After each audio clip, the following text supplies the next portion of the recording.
Soy Marian Rojas Estapé, psiquiatra y autora de Cómo hacer que te pasen cosas buenas. Y soy una gran apasionada del mundo de la mente, de las emociones y del comportamiento humano.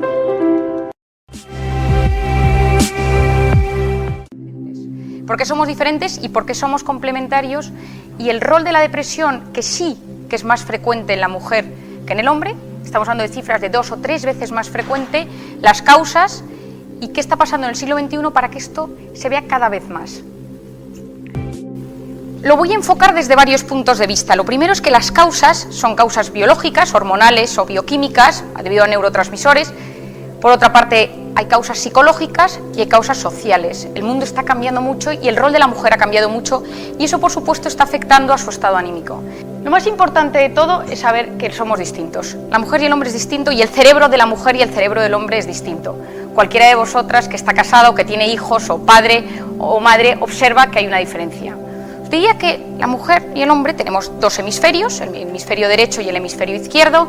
El hemisferio izquierdo es el analítico y el derecho es el de la integración, el de la memoria, el de las emociones. El hombre tiene el hemisferio izquierdo muy desarrollado y la mujer el hemisferio derecho muy desarrollado. Pero lo curioso y lo que hoy en día se ha visto, y hay un estudio en el año 2013 publicado en la Universidad de Pensilvania, es que la mujer tiene más conexiones entre los hemisferios, mientras que el hombre dentro de cada hemisferio, dentro de sus propios hemisferios, tiene mejores conexiones. Es decir, el hombre en el hemisferio izquierdo funciona más rápido, con más fibras, y la mujer funciona mejor de derecha a izquierda. Por eso, yo suelo explicar que el cerebro de la mujer es como un sistema 4G. Constantemente estamos saltando de un hemisferio al otro. El del hombre es un sistema más tipo fax. Es decir, el hombre está viendo un partido de fútbol, está usando su hemisferio derecho integrado en el partido, y de repente le dice a su mujer: no te olvides de darme dinero para la compra, hemisferio izquierdo. Entonces, cuando ha pasado un rato, dice: ¿qué me has dicho del dinero? Un hombre no puede escribir un mensaje a la vez que estás manteniendo una conversación. ¿Os habréis dado cuenta? Nosotras sí, y hacer varias cosas más aparte de mandar el mensaje. Esto no es mejor o peor. El hombre se concentra mejor en una tarea y es capaz de estar en una sola tarea y enfocarse y planificar una acción mejor que una mujer, porque se dispersa. El cerebro de la mujer se dispersa mucho más. El hombre, el 90% de los hombres, tiene la gran suerte de tener un cuarto en blanco en su cerebro, en el que se mete de vez en cuando y no piensa en nada. La mujer no. Cuando uno le dice a un hombre: ¿en qué piensas? Nada. No, pero no puede ser. ¿Nada? Un paciente mío que tiene mucha gracia me dice que su gran miedo es que su mujer entre en su cuarto blanco y se lo decore. Cuando nosotros vemos cómo son los hombres y las mujeres, lo primero que tenemos que saber es que el hombre valora el objetivo. Las guerras empiezan los hombres, no las mujeres. Porque la mujer pensaría, y esto es hemisferio derecho, en el proceso. ¿Qué voy a hacer? ¿Cómo lo voy a hacer? ¿Por qué lo voy a hacer? ¿Dónde lo voy a hacer? Y entonces no lo hace. Muchas veces no lo hace o lo pospone o tarda mucho más en hacerlo. El hombre actúa, ejecuta, empieza guerras. Por otra parte, el hombre y la mujer se distinguen en que el hombre separa, ordena. La mujer une. ¿Quién junta las comidas de los domingos? ¿Quién se encarga de llamar, de reunir? El hombre no es el que manda los mensajes para que toda la familia se vea. Incluso organizamos las vidas de la familia política muchas veces sin querer. El hombre se enfoca en puntos. La mujer une, reúne. Os voy a contar una anécdota que me pasó hace 1 año y medio. Estaba yo en barco por Oriente Medio con mi familia, y uno de los días en el barco hubo una conferencia, y el hombre que impartió la conferencia se presentó como un ex miembro de la CIA. Y él dijo: pues yo trabajé en la CIA y ahora me he jubilado y me dedico a viajar por el mundo dando conferencias. Y su mujer, que también había trabajado en la CIA, estaba en primera fila en la conferencia en el barco, pues que cada día hablaba de algo. Un día habló de Irak, otro día explicó Irán, Afganistán, Siria, Arabia Saudí. Y el último día dijo: mañana, como conferencia de clausura, voy a hablar de cómo encontramos a Bin Laden. Bueno, al día siguiente no cabía un alma en el salón de actos del barco. Estaban los camareros, los bailarinas, o sea, estaba todo el mundo escuchando, ¿no? Entonces contó, os voy a contar cómo contaron a Bin Laden. Explicó que cuando ocurrieron las Torres Gemelas, hubo un grupo dentro de la CIA que solo se dedicaba a buscar a Bin Laden. A los 6 meses o al poco tiempo se encontró, se buscó, se fue a por él, pero él se había escapado. Y se tardó 10 años más en encontrarle. ¿Qué pasó en esos 10 años? ¿Por qué se tardó 10 años en encontrar? Bueno, pues había un grupo de hombres, esto es lo que él contó, un grupo de hombres que buscaban y tenían muchísimos datos, y al cabo de un tiempo, una mujer, él contó, se ofreció a trabajar en ese grupo, y él dijo que no se metían mujeres en el grupo, que ya estaba el grupo hecho y tal. pero insistió tanto que la metieron. Y entonces le hice una presentación de todo lo que sabían, pues este dato aquí, esto aquí, tal. Y al terminar, esta mujer dijo, Bin Laden está aquí. Los otros le miraron, perdón, porque si esto es tal, esto es tal, esto se ha dicho que tal. Entonces hizo una conexión de todos los puntos y puso una cruz. Y allí se encontró a Bin Laden. Y él explicaba, yo ahí entendí cómo funciona el cerebro de la mujer. La mujer, todo son conexiones, todo supone, todo ve cosas más allá. El hombre ve puntos, es muy monofocal y ve el punto mejor que nosotras, mucho mejor. Pero la mujer se dispersa y puede llegar a encontrar cosas que el ojo del hombre no ve. Hay que saber también nosotros cómo resolvemos nuestros conflictos. Muchas veces nosotros al principio nos quedamos calladas porque estamos intentando que sepan qué nos está pasando. Pero hay una cosa todavía más importante. Cuando un hombre está mal, se aísla. Y la mujer va y le dice, ¿qué te pasa? Dime qué te pasa.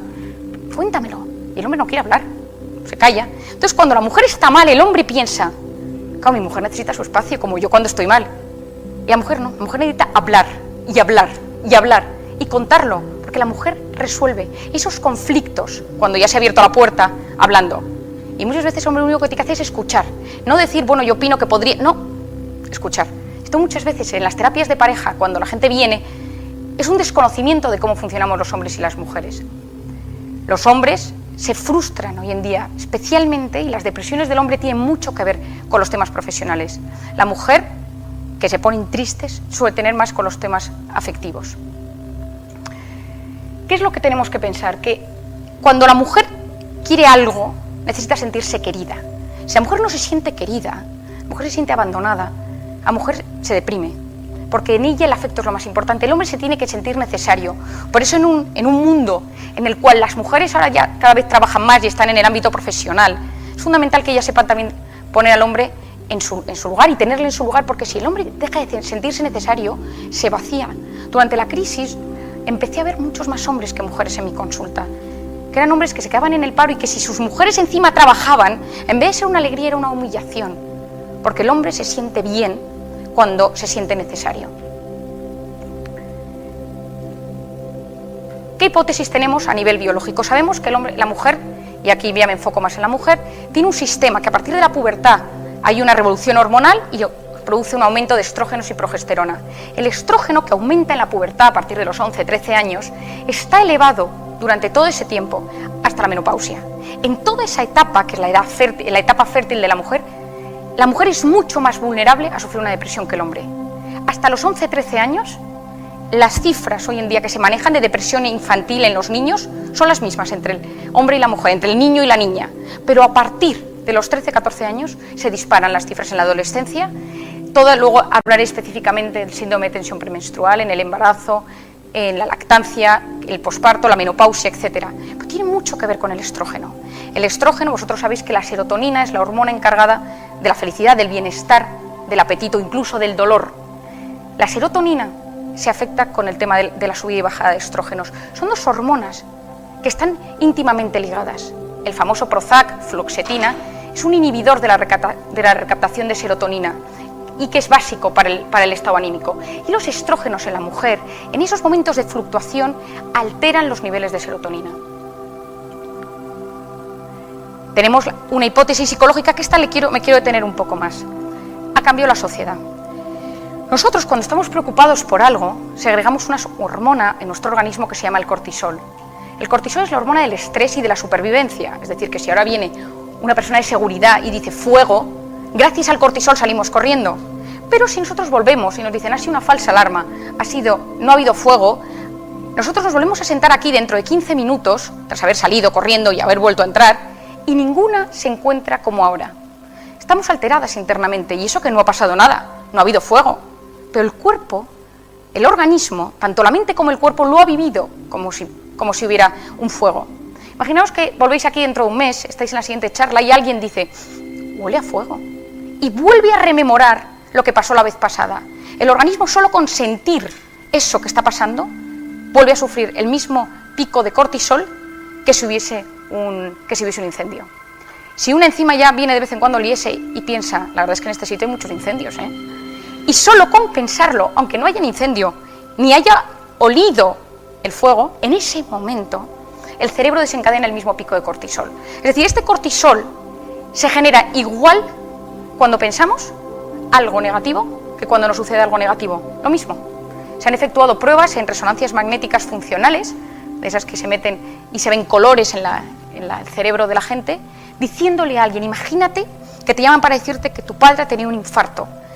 ¿Qué harías? Y en ese momento exactamente se ve una alteración en las zonas de las emociones del cerebro y una subida del pico de cortisol.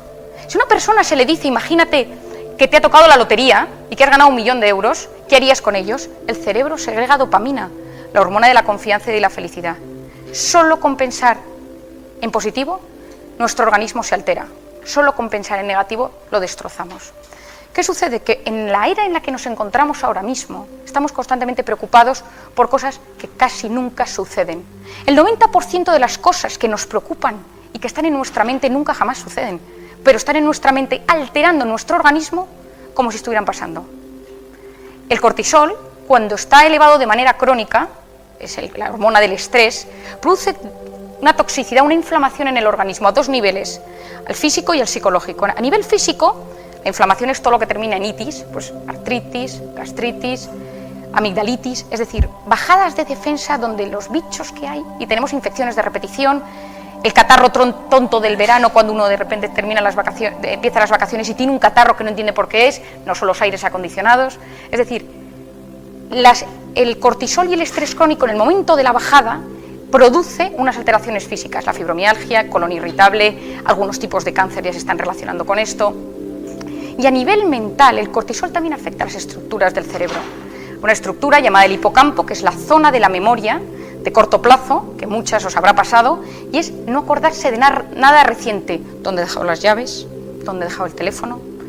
¿A qué hora me ha dicho que habíamos quedado? Es decir, los recuerdos recientes que están en el hipocampo, uno no los puede recordar, porque el hipocampo tiene muchos receptores de cortisol, y en el momento que se produce esta subida, se bloquea. Y uno de repente, yo tengo mucha gente, 40 años, que viene a mi consulta y me dice, vengo por un principio de Alzheimer.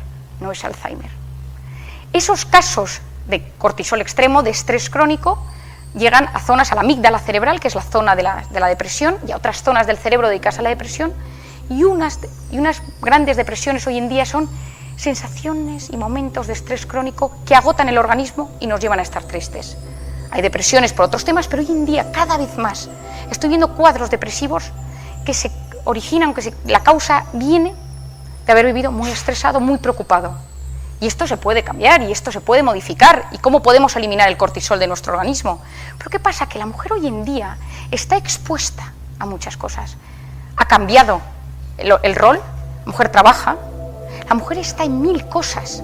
Hay una periodista llamada Alison Pearson que escribió un libro sobre cómo la mujer hoy en día llega a todo, y ella le escribe en The Guardian, si a alguna le interesa luego se lo envío, y ella en un momento dado publica en el blog, tengo una depresión, no es que me quiera suicidar, pero no me importaría dejar de existir un tiempo.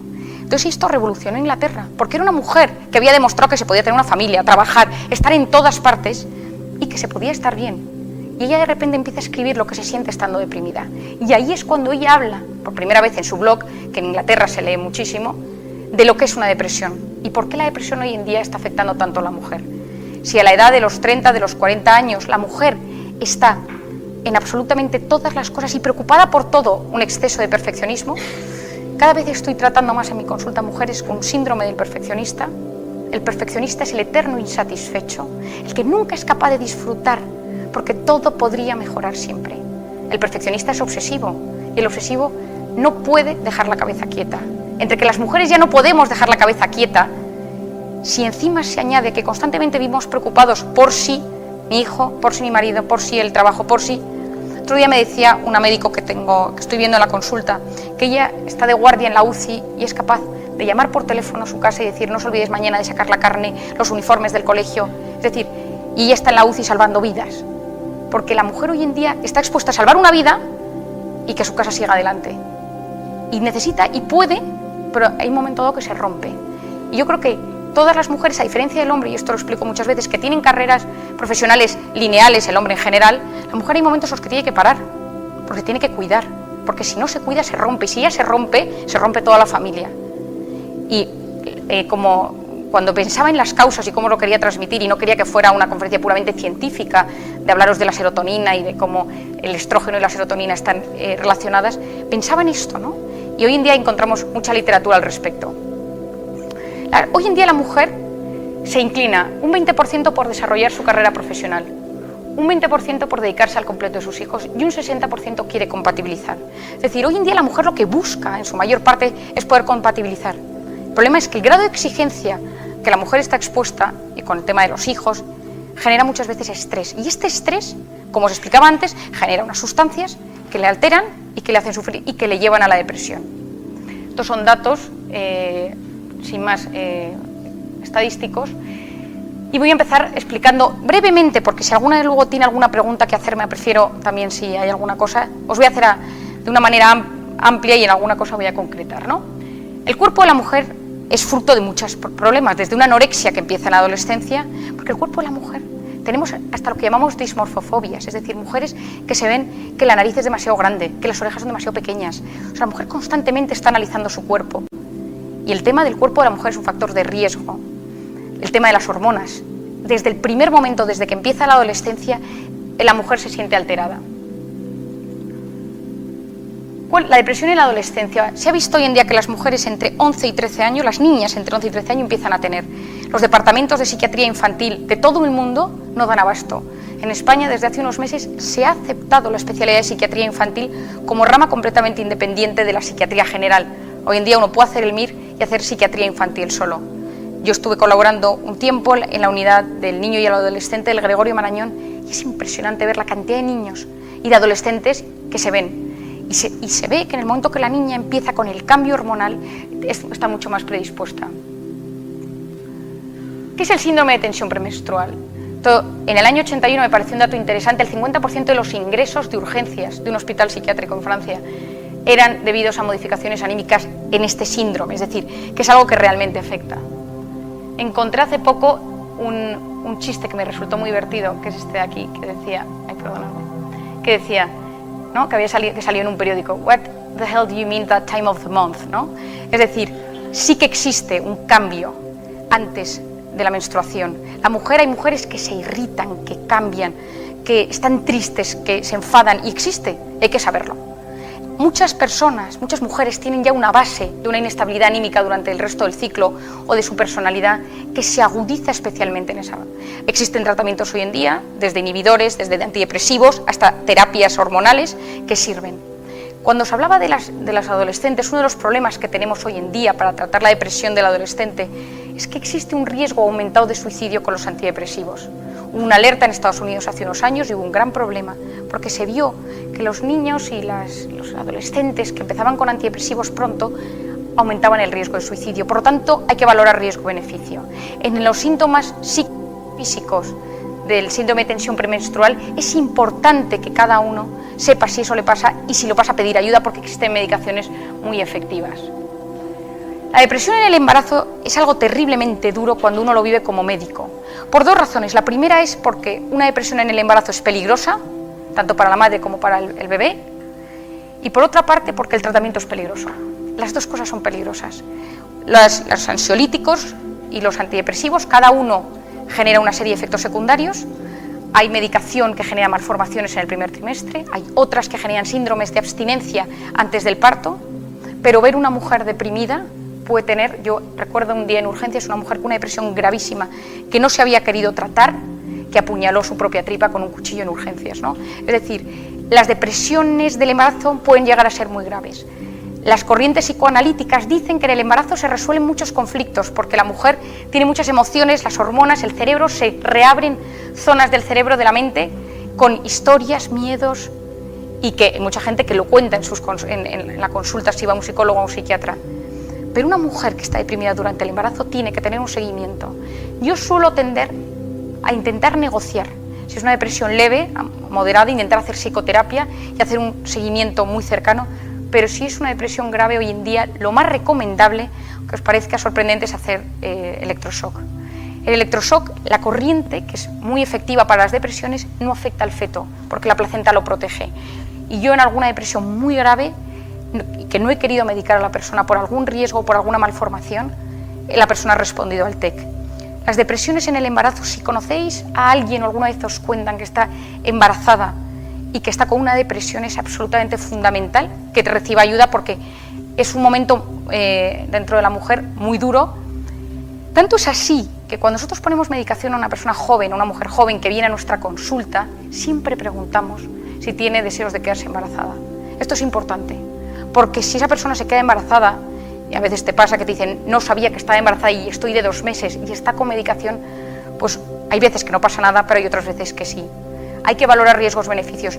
No es un porcentaje del 100% de malformaciones, y hoy en día hay suplementos de medicación para evitar pues, defectos del tubo neural, pero es un tema que hay que saberlo y que es importante. ¿Qué pasa? Que cuando llega el final del embarazo se produce una bajada brutal de estrógenos, y el periodo posparto es casi tan peligroso como el del embarazo. Una persona con antecedentes de trastorno bipolar puede tener una fase depresiva o una fase eufórica de un trastorno bipolar. La depresión psicótica es la sensación, la psicosis es el delirio, salirse de la realidad. Muchas mujeres, la manera en que lo viven, os cuento un caso que tuve hace un tiempo, una mujer que dio a luz, durante el embarazo había pasado un embarazo muy duro, de estrés, ya que había tenido que trabajar, había estado muy triste, había llorado mucho. Y en el momento del parto tuvo la sensación que en el banco en el que ella trabajaba había un complot contra ella. Y entonces ella creía que en el banco le quería robar su hijo. Entonces ella escondía al hijo en su bolso, un bebé recién nacido, y iba al banco nada más dar a luz, pero con el bebé escondido porque tenía miedo que la echaran y que se quedaran con su bebé. Es decir, fue un caso muy grave de depresión psicótica. Ella se salió de la realidad. ¿Cómo puede afectar una depresión o se afecta la depresión al bebé que está dentro? Hay unos estudios impresionantes hoy en día en psiquiatría perinatal que explican que el vínculo madre-hijo se empieza durante todo el embarazo y en el momento del parto. Hay estudios que se realizaron en la Universidad de Nueva York de madres con su bebé, al que al bebé le ponen cara seria y no le miran. Y el bebé busca a la madre y busca la sonrisa y no la encuentra. Y se ve que se genera en el cerebro del niño el cortisol. Madres que están sonriendo y juegan con sus hijos segregan la hormona del bienestar y de la felicidad. En este mismo estudio, en la Universidad de Nueva York, se vio que bebés que están en su cuna durmiendo y unos padres que discuten o gritan en la habitación de al lado, el bebé dormido, que escucha inconscientemente esos gritos, segrega cortisol, mientras que la madre que le canta una nana a su hijo segrega la otra hormona, la hormona de la dopamina. Es decir, el bebé en una zona cerebral que se llama la amígdala cerebral, que es la zona de las emociones, de la memoria de las emociones, que está activa durante los 2 primeros años de vida, y aquí hago un inciso, o sea, nosotros no recordamos, ninguna de nosotras recuerda nada de menos de 2 años. Ahí puede decir, mi chupete era de un color así, o a mí me mecían, porque no tenemos recuerdos, que ese es el recuerdo que os hablaba antes del hipocampo. El hipocampo empieza a actuar a los 2 años. Entonces muchas veces se ha pensado que no teníamos memoria, que los 2 primeros años da igual lo que te pase porque no hay memoria en el cerebro. Cada vez se sabe más que hay una estructura que es la amígdala cerebral, que es la que recoge las emociones. Es la zona de la memoria de las emociones y según cómo te quieren, segregas una serie de sustancias y luego las lanzas al resto del organismo. La gente que ha sufrido, pues, y esto hay unos estudios interesantísimos, en Nueva Zelanda, en niños adoptados, ¿cómo se ve? Que según la edad de adopción, los 2 meses, los 4, los 6, los 2 años, los 4, se ve un cambio de comportamiento completamente distinto. El vínculo es distinto, porque hay unas hormonas, que es la hormona del vínculo, la oxitocina, que hoy en día está muy de moda, que se pone de manifiesto al principio. En África se estudió esta hormona porque se vio que las mujeres que daban a luz a niños desnutridos, pequeños, bajos de peso, prematuros, cuya madre lo abrazaba, le daba el pecho, el niño sobrevivía, porque la hormona de la oxitocina, la hormona del vínculo. Bueno, pues en las mujeres que tienen una depresión en el embarazo o una depresión posparto, la hormona de la oxitocina se anula, es decir, se rompe el vínculo. Y eso a largo plazo se ha visto hasta que está relacionado con tipos de trastornos de personalidad, trastornos del vínculo a nivel con otras personas. Yo hice un curso sobre este tema y me impresionó que hoy en día, según cómo son los comportamientos de padres con hijos, uno puede saber cómo fue la infancia de alguien. Yo trabajé con una psiquiatra que esto lo detectaba porque se había formado en esto, ¿no? Es decir, los primeros meses en la vida de un bebé son básicos para el futuro desarrollo.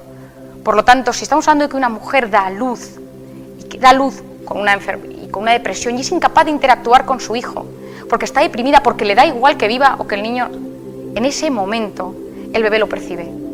Hoy en día hasta se ha hablado de la anorexia del lactante, que son bebés que no quieren comer, y se ha visto que la anorexia del lactante hay que tratar a la madre, y que cuando la madre está mejor el niño vuelve a comer. Es decir, es importante, parece muchas veces que esto que se contaba antiguamente, hoy en día cada vez más está volviendo. Pues la importancia de que tras el parto darle el bebé lo antes a la madre, sin hacer cosas raras, pero es cierto que las separaciones en los primeros meses de vida o las depresiones en los primeros meses de vida afectan negativamente al niño. La menopausia, ¿no? La menopausia es un momento difícil para la mujer, pero porque ya no solo a nivel bioquímico, sino a nivel psicológico, porque es una ruptura con muchas cosas y es una despedida de otras. Antiguamente se decía que la mujer se despedía de poder volver a tener más hijos, pero entra uno en una nueva etapa, con unos cambios físicos, los sofocos, los vértigos, los mareos, que a uno le recuerdan constantemente que está cambiando. La mujer en muchas ocasiones, en esa parte de la menopausia, se altera. Hoy en día hay tratamiento de hormona sustitutiva, de estrógenos, que se dan en muchos casos. Ahora otros médicos deciden mejor dar algún tipo de antidepresivo para paliar estos momentos. Es importante que cada persona se conozca y sepa que en diferentes etapas puede no haber nada externo, sino bioquímicamente interno que le esté alterando.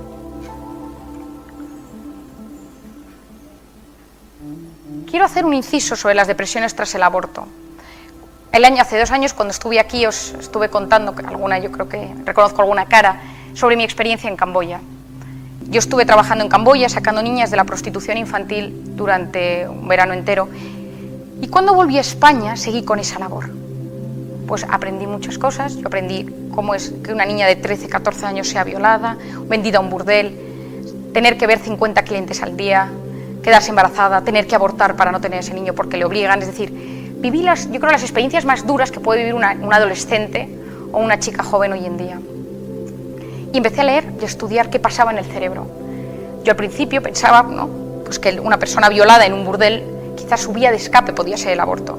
Hasta que un día, estando yo en un burdel, de repente yo entraba en los burdeles con bolsas de preservativos, porque las condiciones eran terribles y muchas de las niñas que estaban allí, los preservativos que usaban eran bolsas de patatas, de plástico que se vaciaban y se usaban de preservativos. Entonces yo entré con una bolsa de preservativos y pagué una habitación con todas las niñas, y pagué media hora por todas las niñas por tenerlas en la habitación. Yo iba como médico humanitaria, entonces te abren las puertas, ¿no? Y yo llevaba 2 teóricamente enfermeros, pero eran 2 personas que me protegían de la organización de la ONG con la que yo trabajaba. Y vi una niña gordita o embarazada que yo no estaba segura, y yo como médico ellas me iban haciendo preguntas. Y una chica me dijo, y yo le dije, ¿tú estás embarazada? Me dijo, sí. Entonces, claro, estaba el chulo delante, tampoco me atreví a preguntar mucho más, me daba pánico la respuesta a la pregunta y la situación, y le dije, ¿de quién es el padre? Me dijo, no lo sé. Y le dije, ¿quieres tener el niño?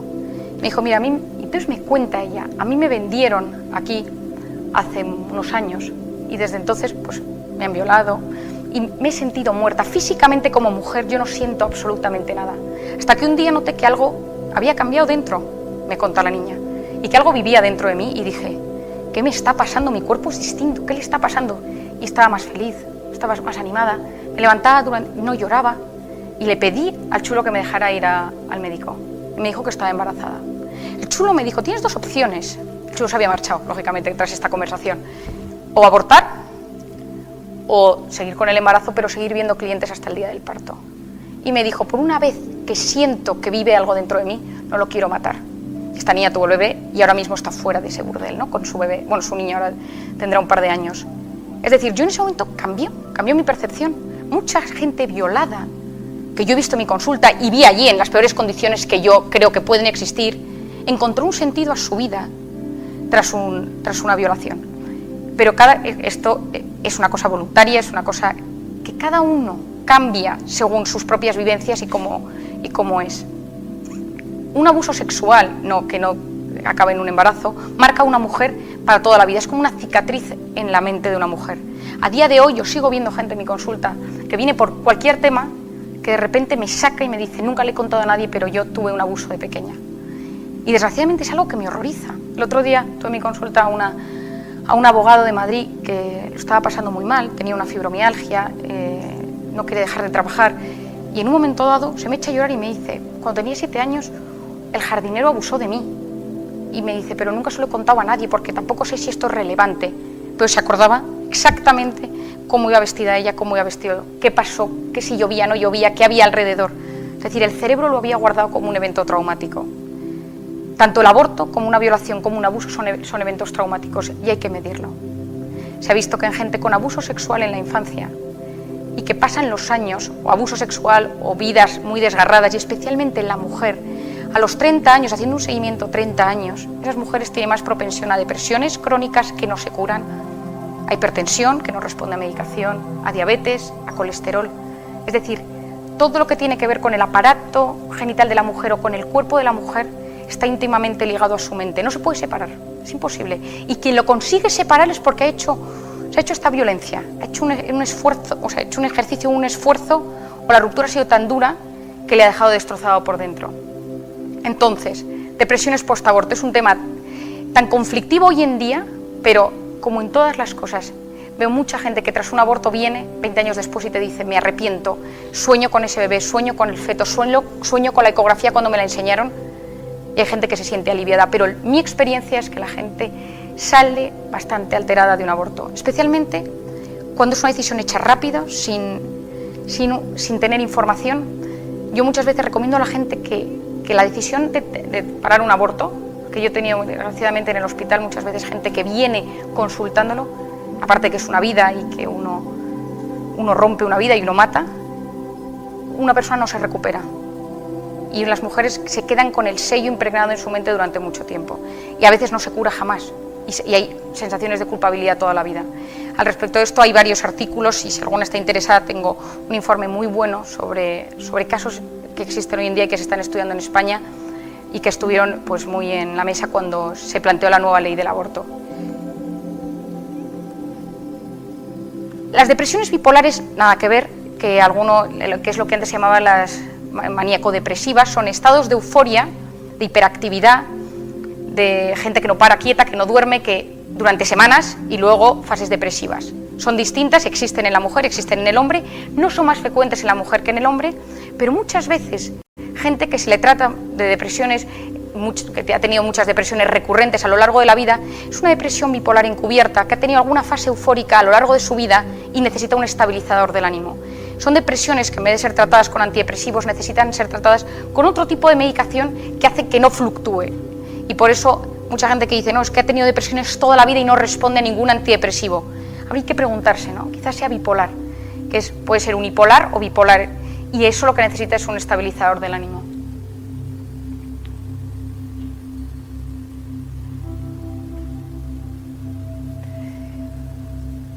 Quiero dejaros un tiempo para las preguntas, porque supongo que esto abre muchas preguntas, pero me interesa que os quedéis con dos ideas. La mujer, durante la época fértil de su vida, se deprime mucho más que el hombre, pero antes de la pubertad y después de la menopausia, es decir, en la mujer ya a partir de los 60 años, el número de depresión, los datos son más o menos iguales que el del hombre. Es decir, que todo tiene mucho que ver también con la parte hormonal y que en ese momento de la vida de la mujer es el momento que está expuesta a más estrés, a más exigencia, a más perfeccionismo, a compaginar vida personal y laboral, y es importante. Hoy en día la mujer tiene muchas exigencias y el otro día, y con esto quiero terminar y que vosotros me preguntéis, cuando le contaba a mi marido que iba a dar esta conferencia y el cerebro del hombre y de la mujer, mi marido que es un tipo excepcional pero que tiene un cerebro completamente de hombre, ¿no? Con su cuarto blanco, con sus hemisferios completamente separados y tal, me dijo una frase que digo, voy a terminar con esta frase, me dijo, yo creo que cuando Nietzsche pensaba en el superhombre, lo que pensaba era en la mujer del siglo XXI.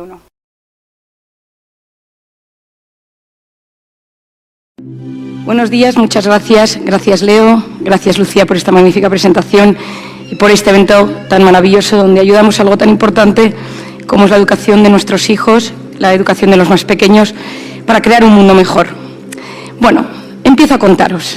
Hace unos meses estaba yo en consulta y aquí hay una chica joven, guapa, elegantona, y le digo, ¿a qué te dedicas? Y me dice, soy influencer.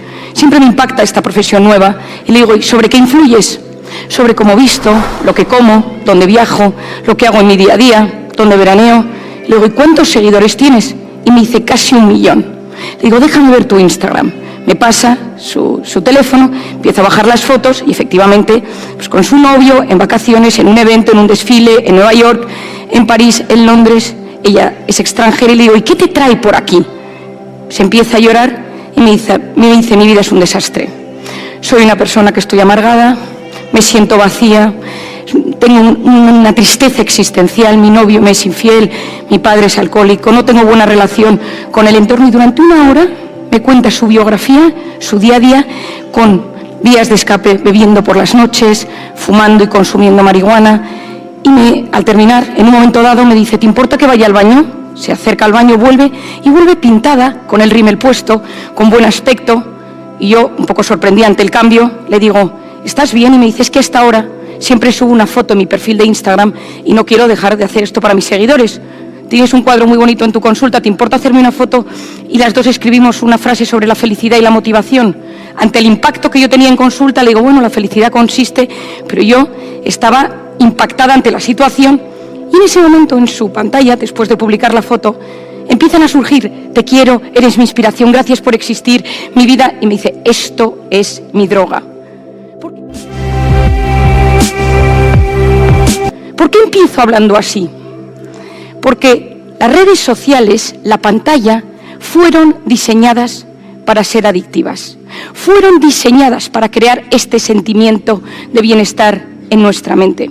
Hace unos años, el cofundador de Facebook, Tim Parker, reconoció en un evento médico en Filadelfia: creamos Facebook para generar adictos. Explotamos una herramienta de la vulnerabilidad humana.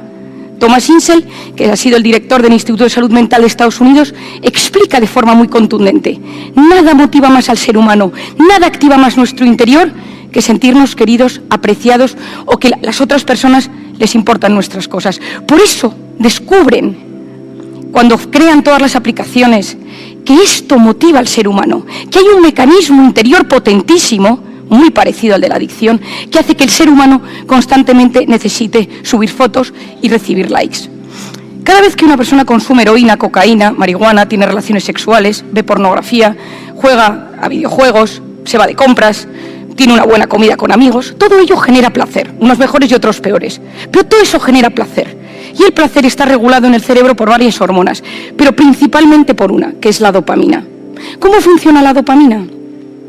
Si yo de repente tengo un problema con el alcohol, un adolescente que quiere beber y su madre no le deja salir, espera que su madre se acueste, le coge 10 euros y mientras está planeando y maquinando cómo se va a tomar la copa, ya empieza a subir esa dopamina. Llego al bar, me tomo una copa, vuelvo a casa y luego el síndrome famoso de abstinencia o bajón. ¿Qué descubrieron los programadores? ¿Qué conocemos los psiquiatras hoy en día con las redes sociales? Cada vez que yo recibo un like, tengo en mi cerebro microchispazos de dopamina. Esto no es aleatorio, esto no es una coincidencia.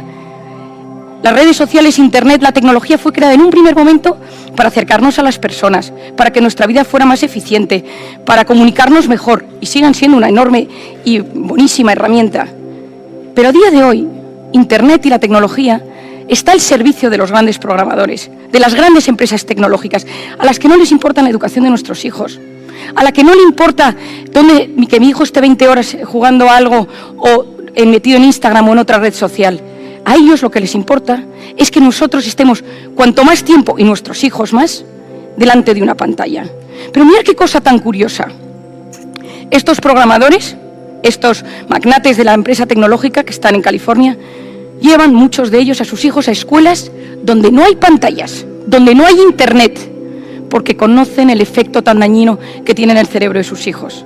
Todos conocemos el caso de Steve Jobs, donde en su casa a sus hijos no les dejaba las tablets, no les permitía el tema.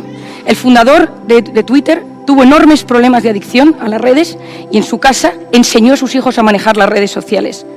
A día de hoy, cuando estos magnates de la tecnología contratan a las nannies para cuidar a sus hijos en California, firman un contrato donde no tienen permitido las nannies tener el teléfono mientras trabajan con los niños. Esto me recuerda un poco al concepto de los narcotraficantes y de las mafias. ¿Cuál es el primer mandamiento de ellos? Nunca consumir, que consuman los demás.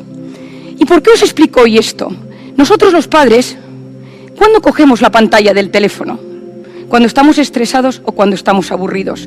Le hemos enseñado a nuestro cerebro, lógicamente, me aparto del tema profesional o cuando es algo lógicamente importante, pero en un momento dado estás estresado, has tenido un problema en tu trabajo, has tenido una pelea con tu pareja, te estresas y te encierras en tu cuarto, en el baño y te metes en una red social, te metes en un portal de noticias, te compras algo por internet porque te alivia.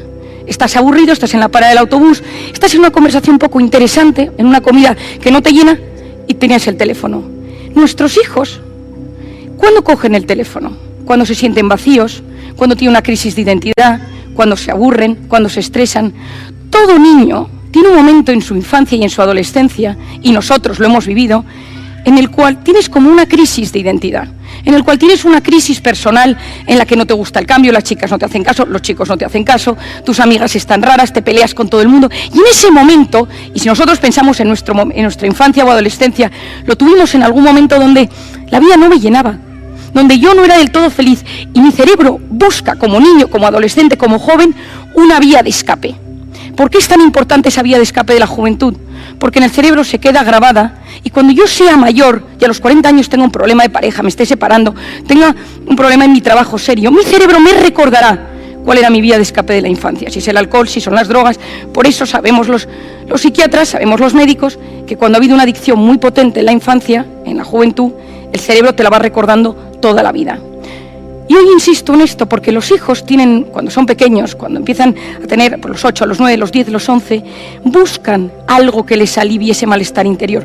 Ese cambio tan importante, hormonal, físico, psicológico, social, y buscan una vía de escape fácil que les ayude a superar ese tema. ¿Qué pasa?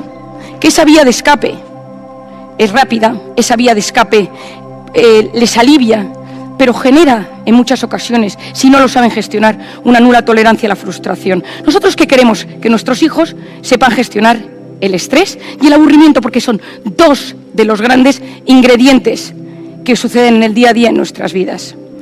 Entramos en un concepto fundamental. ¿Qué es la atención? La ventana al mundo exterior.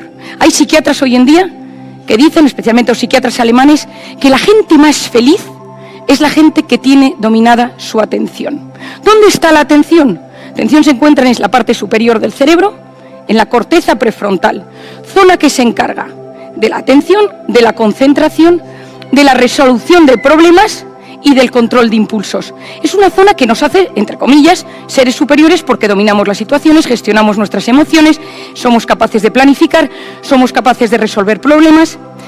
Cuando un bebé nace, la corteza prefrontal es profundamente inmadura y madura de la parte de atrás, poquito a poco, hacia la parte de delante. Por eso, la impulsividad es de las cosas que más tarda en manejar un joven. ¿Con qué se activa la corteza prefrontal de un bebé? ¿Con qué se estimula la corteza prefrontal? ¿A qué presta atención un bebé? A tres cosas: luz, sonido y movimiento. Cualquiera que tenga un bebé sabe que si en ese momento se enciende una luz, oye un ruido, una musiquita, ve pasar a su padre, presta atención. ¿Qué queremos nosotros de la atención de nuestros hijos? ¿Qué queremos de la corteza prefrontal de nuestros hijos? Que cuando se vaya haciendo mayor, 2, 3, 4, 5, 6, 7 años, preste atención a objetos inmóviles, a objetos no luminosos, es decir, a un profesor, esté tranquilo en la salita de espera del médico, coma su comida delante del plato tranquilamente, es decir, que aprenda a gestionar su corteza prefrontal. ¿Qué sucede si yo a ese bebé, a ese niño de 2 años, 3 años, yo le planto una tablet? ¿Qué es la tablet? Luz, sonido y movimiento. Y el cerebro funciona con un mecanismo que se denomina use it or lose it, o lo usas o lo pierdes. ¿Quién de nosotros, de los que está hoy aquí, tiene más memoria que hace unos años desde que usa Wikipedia para todo? Ninguno, porque mi hipocampo cada vez funciona peor, la zona de retención de datos cada vez funciona peor. ¿Quién se orienta mejor desde que usa Google Maps, Waze o Maps? Ninguno, porque la zona de la orientación del cerebro, cuanto menos la uso, más pequeña se transforma.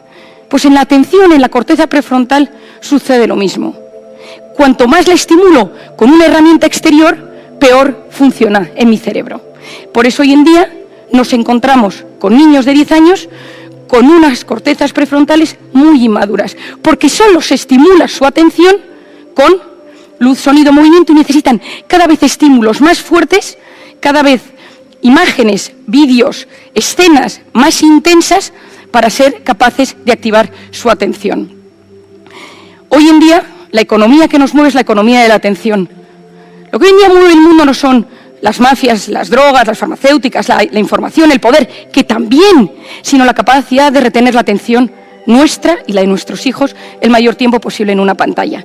Lo que le interesa a las programadoras, a las empresas, y por eso nosotros, como padres, tenemos que ayudar a que nuestros hijos aprendan a gestionar su atención. Nos encontramos en la era del exceso de la información y de la falta de formación. Estamos en un momento donde hay un fracaso en la gestión de la abundancia, sobre todo en el primer mundo, donde hay demasiadas cosas y entonces nos colapsamos. Nunca hemos tenido tanto acceso a la información y nunca hemos sido tan vulnerables al engaño. No sabemos ya de todo lo que leemos lo que es verdad y lo que es mentira. Hay que enseñarles a nuestros hijos a tener criterio.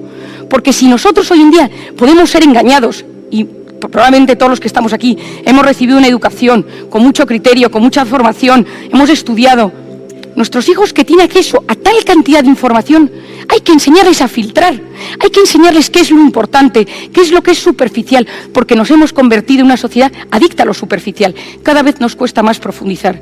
¿Quién de vosotros, sois padres aquí, le cuesta menos que hace unos años leer un libro, leer un documento, leer un artículo de periódico? Nos hemos acostumbrado a leer en lo superficial y nos hemos convertido en drogodependientes emocionales. Somos adictos a experiencias vibrantes y esto lo están viviendo nuestros hijos extrapolado. Esto es malo. Es importante saberlo.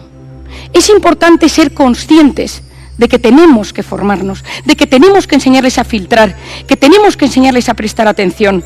En un siglo donde estamos hiperestimulados, donde a veces no somos capaces de gestionar toda esta estimulación, esto produce un aumento de la ansiedad, frenamos la creatividad y frenamos el asombro, que son abonos claves para el cerebro.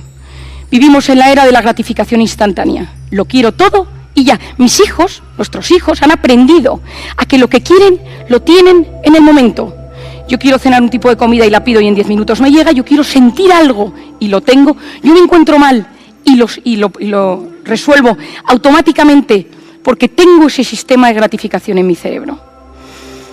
Las dos únicas cosas en esta vida que realmente nos hacen felices o que nos acercan al concepto más parecido a la felicidad que podemos encontrar en este mundo, tienen que ver con dos conceptos. Uno, con el amor de pareja, el amor de familia, el amor de amigos, el amor y el trabajo. Bien sea veterinario, médico, periodista, informático, fontanero, repartidor, no hay trabajo pequeño si se hace con dignidad.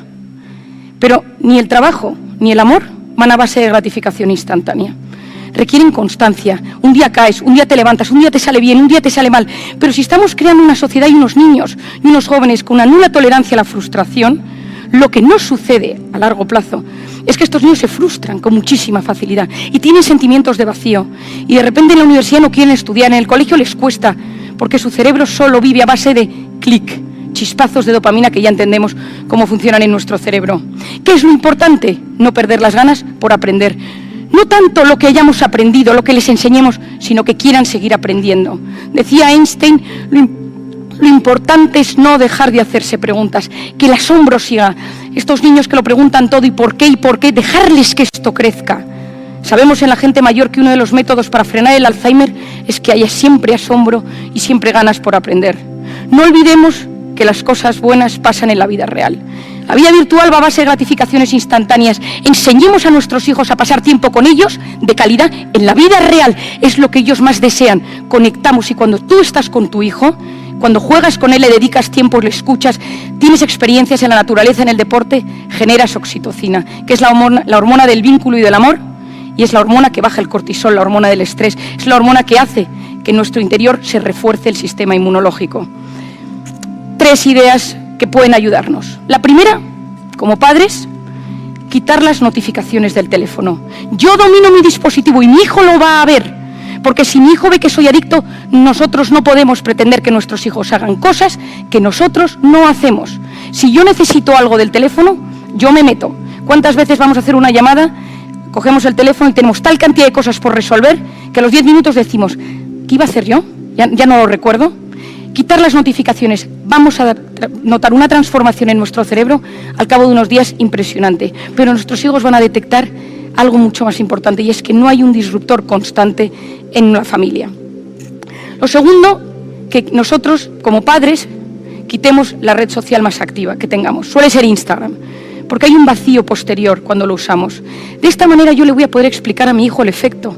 Y nada une tanto a los hijos como los padres cuando compartimos experiencias sobre temas que nos preocupan. En consulta me impacta cuando de repente un padre, y hago terapias de familia, de repente te dice el padre, pues yo tuve una adicción a este tema, yo estuve enganchado a Facebook, yo tuve un tema con la pornografía, y los hijos se dan cuenta que no son ellos los únicos que son vulnerables.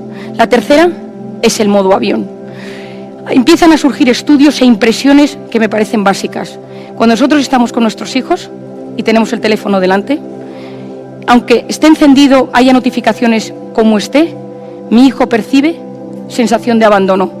Mi hijo percibe que yo no soy que él no es lo más importante, que hay otra prioridad. Y creo que hay pocos piropos en esta vida como el de cuando estás con esa persona, el mundo se para porque toda su atención la tiene puesta en ti.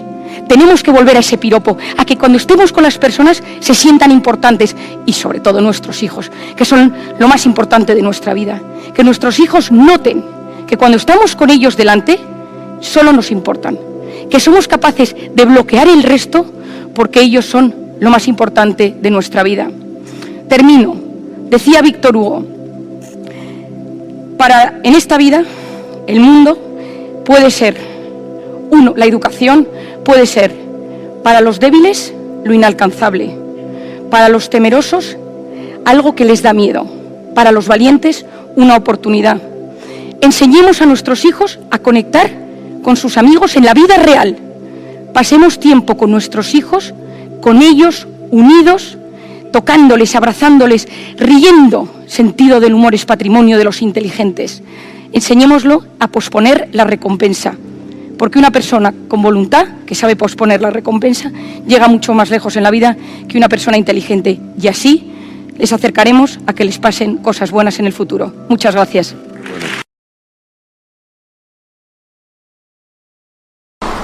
Lo primero que te diría es que el título del libro surgió porque como psiquiatra me dedico a escuchar vidas de personas que han sufrido traumas, que lo han pasado muy mal, y a veces observo gente que constantemente tiene cosas terribles, su vida es un catálogo de desgracias, y otras veces uno ve vidas de personas que uno dice, qué suerte ha tenido en la vida. Y entonces yo me pregunté... Pero eso es real. Eso es real. Y yo me pregunté, ¿existe la suerte? Entonces, yo me quedo con una frase que decía Séneca, que decía, la suerte es donde confluyen la preparación y la oportunidad. Es decir, la preparación es formarse y luego la oportunidad es ser capaz de percibir eso bueno que te puede llegar. ¿Qué pasa? Que es mucho... ¿Pero formarse en qué sentido? Todo. Marian. Hay que saber de las cosas, hay que instruirse de lo... Cada uno es bueno en algo, todos tenemos una vocación a algo. Yo siempre digo que la vocación es donde se unen la pasión y el talento. ¿La tuya era la psiquiatría? Totalmente. Vengo de una familia de psiquiatras, padre psiquiatra, abuelo psiquiatra. Y muy buenos. Y muy buenos. Tengo la suerte, tengo un maestro de maestros relevantes en el mundo, a nivel mundial. Y yo siempre digo que es la profesión más bonita que existe porque vendemos felicidad. Al final es una profesión en la que la gente triste, angustiada, deprimida, que no encuentra sentido a nada, la recuperas y la sacas adelante, y entonces parece que es una profesión maravillosa. Efectivamente, el psiquiatra de por sí tiene como una necesidad constante de reafirmarse en que es médico. Por lo tanto, trabaja constantemente en esa necesidad de hacerse valer, porque el resto de médicos consideran que es un médico, pues el estado de ánimo es una cosa tan fluctuante que no le toman tan en serio como puede ser un traumatólogo, un neurólogo o un cardiólogo. Por otro lado tenemos a los psicólogos, que es gente que escucha y da terapia. Tengo la suerte, volviendo al tema de mi padre, que cuando yo empecé a trabajar con él y a escucharle, mi padre aunaba las dos cosas.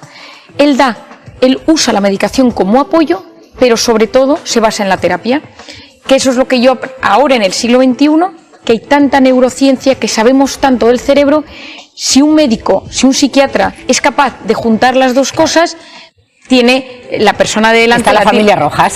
No, pero es verdad, y entonces sí. Muchas veces... Pero aquí es cierto que hay un problema. Esa sensación. Hay una parte en el libro, un capítulo en el que yo explico cómo trabajo yo con los pacientes, y yo siempre le digo, te voy a dar un ejemplo, imagínate, Cristina, yo digo, una persona que es tímida, ante el estrés para esa persona puede ser ver al exmarido, encontrarse con la suegra, estar en lugares públicos, esa persona con la timidez se bloquea y tiene migrañas.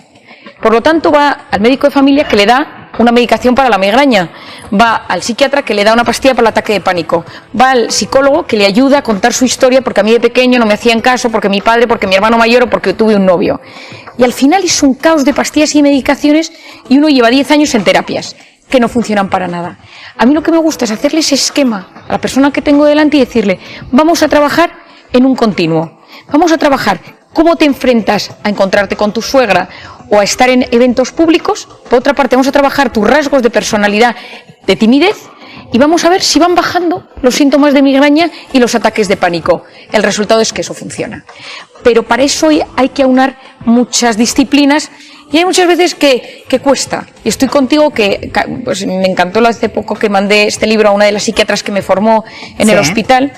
Y me llamó y me dijo, María, qué importante es que los psiquiatras no dejemos la parte humanista, la parte de que no nos importe que nos cuenten todo y no solo quedarnos en solucionar el síntoma psicológico. Qué importante. Eso totalmente. Qué importante escucharte, ¿eh? Sí. Eres una mujer, sin duda, excelentemente formada, muy inteligente y que en vez de evadir la respuesta o irte por las ramas, como vulgarmente se dice, vas al centro de la cuestión y das una respuesta creíble, cercana y que todos podemos hacernos cargo de ello. Vamos a hablar de tu libro, Marian. Vale, ¿Qué perfecto. nos puede aportar? ¿Cómo hacer que te pasen cosas buenas? Entendiendo que es importante formarse y que es importante, decías, en segundo... Ver las oportunidades. Ver las Yo hablo oportunidades. mucho de que el 90% de la gente que no le pasan cosas buenas es porque no sabe lo que quiere que le pase.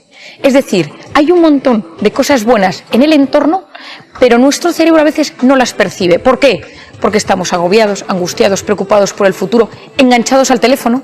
El teléfono nos da gratificación instantánea en la vida virtual, en la pantalla, pero eso no es la felicidad, el equilibrio que buscamos. Hay una zona del cerebro, para la gente que lo esté viendo, Sí. no quiero que nadie se acuerde del nombre, pero sí de que existe, que se llama el sistema reticular activador ascendente. Es un nombre horroroso, pero, Pero horrible. pero si una mujer embarazada sale a la calle, Sí. un embarazado, otra embarazada, y uno puede decir, oye, en Valladolid hay un boom de natalidad. Pero no significa, eso significa que tu cerebro... Ojalá, fíjate, mañana vamos a hablar de despoblación en Castilla y León. Qué maravilla. Es que que es eso un tema, fuera. eso sí que es un tema, Es un eso temazo, sí que es un temazo. Y el problema es que lo identificamos identificar. rápidamente, Nosotros recibimos constantemente varios millones de bits de información por los estímulos, pero nuestra mente solo se queda con lo que es importante para nuestro corazón, para nuestras ilusiones y para nuestra alma. Cuando alguien quiere algo de verdad, la mente hace todo lo posible para verlo. Cuando alguien está ilusionado por algo, la mente te lo muestra. Pero ¿qué pasa? Que como vivimos esclavos de lo inmediato, con gratificaciones instantáneas, la pantalla, corriendo a todos lados, somos incapaces de percibir lo bueno. Si tú estás deseando que algo bueno te pase, puede pasarte si quieres verlo. Tú puedes decir, mira, yo quiero encontrar piso, estoy desesperado y necesito piso. Y de repente empiezas a ver, se alquila, se vende, se alquila, se vende. Pero tú quizá no te hayas enterado que en tu edificio se venden pisos porque no te interesa. Claro. Entonces yo hablo mucho en el final del libro de que hoy en día una persona, en la vida hay dos situaciones. Lo que yo llamo modo de supervivencia, que es, estoy mal, estoy enfermo, cuido a un enfermo, estoy arruinado, lo estoy pasando mal físicamente, tengo una enfermedad terrible, todo está en negativo. Y en ese momento modo de supervivencia. Y hay veces en la vida que las cosas más o menos están bien, funcionan, uno mira hasta con cierta inquietud, pero uno dice, estoy relativamente bien, y en ese momento tienes que crecer. Y ahí es donde yo abogo por sacar tu mejor versión, que hago una ecuación matemática... mismo, porque he visto aquí tu mejor versión. ¿Cómo se puede hacer la mejor Pongo una ecuación matemática que en el fondo es un reduccionismo para algo tan importante, pero yo digo que la mejor versión es conocimientos, es decir, formarse, leer, saber de lo suyo, más la voluntad. ¿Qué es la voluntad? El orden, la constancia, la perseverancia, más el proyecto de vida, saber lo que uno quiere, multiplicado por la pasión. La pasión multiplica, el resto suma. Cuando uno le mete pasión a la vida y le cambia la actitud, uno ve la vida de otra manera, ilumina y cambia la vida de las personas que tienen en su entorno. ¿Qué pasa si uno no tiene conocimientos? No hay nada peor que un tonto motivado. Peligroso. Peligrosísimo. ¿Qué pasa con una persona sin voluntad? Uno empieza un proyecto, pero al poco tiempo se viene abajo. ¿Qué pasa si no hay proyecto de vida? Que uno va dando bandazos por la vida, uno es esclavo de lo primero que se le va ocurriendo. ¿Qué pasa si no hay pasión? Que tienes una vida completamente descafeinada y light. Y triste. Entonces, por eso yo muchas veces a la gente le digo, ¿estás en modo supervivencia o en modo de crecimiento? Los animales, las plantas, Todo Oye, tiene... qué bueno también lo que acabas de decir, ¿eh? Modo supervivencia, modo crecimiento. Porque hay momentos en la vida en la que intentas sacar la cabeza y estás ahí luchando, ¿no? Luchando. No te estás planteando crecer. Y hay otros en los que estás más tranquilo y puedes... Efectivamente, de hecho, una de las cosas que explico en el libro es qué pasa en el cerebro cuando uno está en ese modo estrés y alerta permanente. Y entonces, yo estoy ahí, ¿eh? No sé. Si yo te explico lo que le está pasando a tu cerebro en modo... Por favor. Tú imagínate que ahora, pues cualquiera de los que está aquí nos dice en el estudio, dice, ¡fuego! Que tú y yo nos levantamos, salimos corriendo, Sí. por favor, publicidad. ¿Por qué? La alerta nos da un pico de cortisol en el cual nosotros necesitamos salir corriendo porque sale una hormona. Y es la hormona fundamental para que todos los que están escuchando, la hormona del cortisol, que es la hormona del estrés, la hormona de la supervivencia, que es fundamental para poder salir corriendo. Porque si no la tuviéramos diríamos, pues vamos a quedarnos aquí a ver cómo se quema el plató. Así Sí, que sí, es fundamental. Sí. Es fundamental, pero claro, a estas dosis, ¿no? Entonces, salimos corriendo. Tú y yo volvemos 10 minutos después porque nos dicen que estaban arreglando las alarmas. Sí. Ninguna de las dos está fisiológicamente igual que 10 minutos antes, porque ese pico de cortisol tarda varias horas en volver. Tú imagínate que estás aquí mañana, empiezas el programa y dices, vamos a ver, hoy no habrá nadie aquí para arreglando las alarmas, y tú te notas alerta. ¿Y si hay una alarma? ¿Y si pasa algo hoy? ¿Y si tenéis publicidad por si pasa algo? Esa sensación de estar alerta eleva la misma cantidad de cortisol que cuando pasó en verdad. Es decir, nuestra mente y nuestro cuerpo no distinguen lo que es real de lo que te imaginas. Tanto si tú tienes una amenaza real, me van a echar de mi piso. Como si es inventada, como si es fabricada, el cortisol está ahí. El cortisol está ahí. ¿Qué hacemos con ese cortisol? Pues el cortisol es una hormona que por la noche es baja y va subiendo a lo largo de la noche y por la mañana tiene su pico más alto y luego a lo largo del día vuelve a bajar. Cuando una persona está... Pues si yo estoy así con el cortisol a estas horas, Marían, ¿cómo estaré a las 10 de la mañana? Bueno, uno de los problemas que sucede es que la gente que vive constantemente con amenazas y con angustias es que tiene el cortisol elevado siempre. Yo lo llamo intoxicación por cortisol. Y el cortisol que nos da dolores de cabeza, migrañas, se te cae el pelo, te tiembla el ojo, se te duermen las manos, contracturas, síndrome de colon irritable, fibromialgia, es decir, una serie de síntomas físicos y empezamos a inflamarnos. Gastritis, gastroenteritis, artritis, amigdalitis... No me está gustando nada lo que me estás diciendo, por favor, Marían. ¿Qué hacer? ¿Qué hacer? Bueno, también a lo mejor yo exagero un poco porque yo soy intensa en todo, pero ¿cómo se puede estar? A mí me encantaría, siempre he dicho, digo, me da una envidia a la Preisler, la señora Preisler, yo siempre es así un relax, de verdad, yo envidio ese tipo de mujeres así. Bueno, aparte de que envidio otras cosas y lo bien que viven, pero quiero decir que... Bueno, no sabemos que ella también tenga un nivel de alerta, claro, no lo sabemos el nivel de alerta, pero sí que es cierto que el problema está que nosotros todos los marcadores inflamatorios del cuerpo los tenemos elevados y nos empezamos a enfermar, el cuerpo se va desgastando y tiene un efecto hasta en la genética. Los capuchones de los cromosomas de los núcleos de las células, es un poco complicado quizá para el público, se van acortando. El estrés es muy dañino para el organismo. Después de leer este libro, Marían, seguro que sabré reducirla. Bueno, de hecho doy cinco pautas para poder bajar esos niveles de cortisol y sobre todo para que la gente diga, a mí lo que me genera el cortisol elevado es muscular, a mí lo que me genera es irritabilidad, porque hay un plano psicológico, hay gente que lo que está es irritable, o fallos de memoria, me cuesta concentrarme, duermo mal, porque como tengo el cortisol elevado por la noche, pues no me puedo dormir, hay gente que lo que le da es tristeza, y hay gente, muchas depresiones provienen de vivir alerta mucho tiempo. Entonces, una de las primeras cosas que yo digo es identifica qué hace para ti el estrés, qué efecto tiene en tu cuerpo y en tu mente el estrés. Hay gente que dirá, yo es que no duermo bien, a mí me afecta el estómago, a mí a los músculos, a mí me da migrañas, a mí me tiembla el párpado. Cuando uno se conoce, uno es capaz de enfrentarse a eso, porque el cuerpo te va mandando señales de alerta avisándote de que eso te está pasando.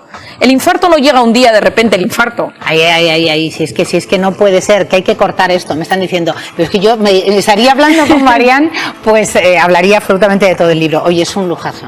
Muchas gracias, Cristina. Aquí, que hoy estés firmando en nuestra tierra este libro.